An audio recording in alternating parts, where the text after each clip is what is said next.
عام خبر دیں آپ کو ڈیرہ اسماعیل خان سے، جہاں پر دھماکے کی آواز سنی گئی ہے اور یہ بتایا جا رہا ہے کہ ٹانک اٹک چوک پر یہ دھماکہ ہوا ہے۔ اسی حوالے سے تفصیلات جان لیتے ہیں بیورو چیف ظاہر شاہ سے۔ ظاہر شاہ، کیا تفصیلات ہیں؟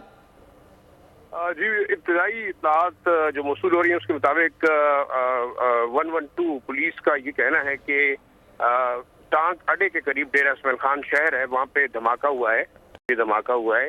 اس میں کئی افراد کے زخمی ہونے کی اطلاعات موصول ہو رہی ہیں اور ہلاکتوں کا خدشہ بھی ظاہر کیا جا رہا ہے، لیکن اس وقت باقاعدہ تصدیق سے نہیں کہا جا سکتا کہ کتنے افراد جاں بحق کیا زخمی ہوئے، لیکن مصروف علاقہ ہے، بازار ہے، اس میں ہلاکتوں کا خدشہ ہو سکتا ہے۔ پولیس حکام سے ہماری بات ہوئی ہے، ان کا یہی کہنا ہے کہ اس وقت جائے وقوع پر ریسکیو کے اداروں اور پولیس کی بھاری نفری کو جو ہے بھجوا دیا گیا ہے اور حالات کا جائزہ لیا جا رہا ہے۔ اس علاقے میں دھماکے کے بعد کافی زیادہ بھگدڑ مچ گئی ہے اور خدشہ ظاہر کیا جا رہا ہے کہ کئی افراد جاں بحق اور زخمی ہو سکتے ہیں اس دھماکے کے نتیجے میں۔ فی الحال دھماکے کی نوعیت کے حوالے سے نہیں بتایا جا سکتا، لیکن اس بات کی تصدیق کی ہے پولیس نے کہ دھماکہ جو ہے وہ پولیس موبائل وین کے قریب کیا گیا ہے۔ اچھا ظاہر، کتنے زخمی ہیں کچھ اس حوالے سے معلوم ہو سکا ہے؟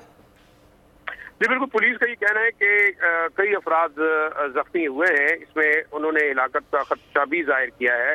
ریسکیو 112 کا یہ کہنا ہے کہ انہوں نے جائے وقوع پر ریسکیو کی کارروائیوں کے لیے اپنی ٹیمیں بھجوا دی ہیں، تاہم ابھی تک ہلاکتوں کی تصدیق کے حوالے سے کسی قسم کی بات نہیں کی جا سکتی۔ پولیس تاہم یہ کہہ رہی ہے کہ دھماکہ ہوا ہے پولیس موبائل وین کے قریب، لیکن دھماکے کی نوعیت ابھی تک معلوم نہیں ہو سکی کہ آیا یہ کوئی پلانٹڈ بام تھا یا کوئی خود کش حملہ، لیکن بہرحال زوردار دھماکہ عینی شاہدین کے مطابق ہوا ہے، جس کے بعد جو ہے وہ پولیس، لا انفورسمنٹ ایجنسیز اور ریسکیو ادارے جو ہے جائے وقوع پر پہنچ رہے ہیں۔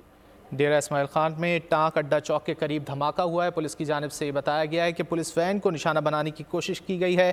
دھماکے کی نوعیت کے حوالے سے ابھی کچھ بھی نہیں کہا جا سکتا اور اطلاعات یہ ہیں کہ زخمی بھی کئی افراد ہوئے ہیں۔ ظاہر شاہ، آپ سے مزید بھی اپڈیٹس دیتے رہیں گے۔ فی الوقت شکریہ۔ سبسکرائب کریں اور بیل دبائیں تاکہ کوئی خبر رہ نہ جائے۔